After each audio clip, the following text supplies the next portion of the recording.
Ang ikalawang digmaang pandaigdig, isang malawakang pagkasira ang naging bunga nito. Iba't ibang bansa ang may kanya-kanyang hangarin sa nangyaring digmaang iyon. Pero paano nga ba napasali ang Pilipinas sa ikalawang digmaang pandaigdig? Yan ang aalamin natin. Pero bago natin simulan, kung bago ka pa lang sa channel natin, pindutin nyo na ang subscribe button, i-like ang video ito at i-click nyo na rin ang notification bell para updated kayo sa mga bagong video natin. Simulan na natin!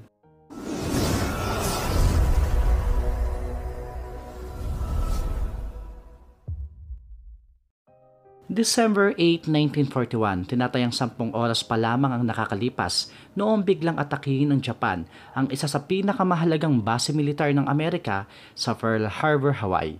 Tulad ng ginawa nila dito ay sorpresa din ang pag-ataking ginawa nila sa iba't ibang bahagi ng Luzon at Mindanao, at ito ang sinasabing pagsisimula ng pagkakasali ng Pilipinas noong ikalawang digmaang pandaigdig.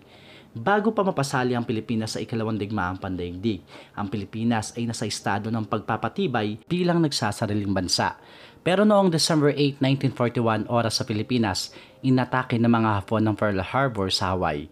At ang dagok na ito ng Amerika ay sinundan pa ng pag-atake ng Japan sa iba't ibang bahagi ng Mindanao at Luzon. Ang pag-ataking ito ang nagtulak sa US Congress na magdeklara ng digmaan laban sa Japan.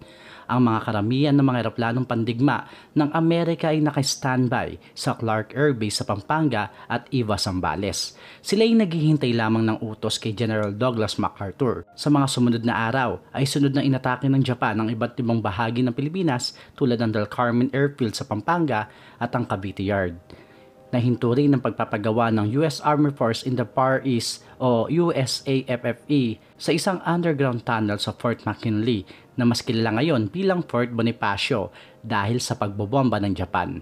Kasabay ng sunod-sunod na pagbobomba ng mga Hapon ay ang paglapag ng mga puwersa ng Japan sa Lingayen Gulf sa Pangasinan noong December 22, 1941. Sinundan pa ito sa iba't ibang bahagi ng Pilipinas. Dahil sa sunod-sunod na pag-atake ng Japan, napilitang lumikas ang pamahalaan papuntang koridor noong December 24, 1941. Kasunod nito ang pagdeklara ni General Douglas MacArthur na ang Maynila ay ginawa niyang open city noong January 2, 1942 para maiwasan ang lubusang pagkasira nito.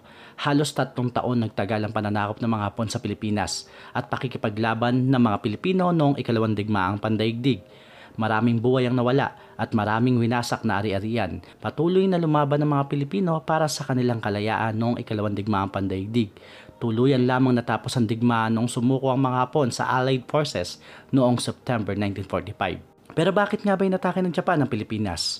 Ang pag-ataking isinagawa ng Japan sa Pilipinas ay bahagi ng plano ng Japan na palawakin ang kanilang teritoryo, at ang planong ito ay tinatawag na Greater East Asia Co-Prosperity Sphere. Isama mo pa ang dahilan na nakita ng Japan ang potensyal ng Pilipinas bilang pagkukunan ng langis at butane kasunod ng oil embargo na ipinapataw sa kanila ng Amerika.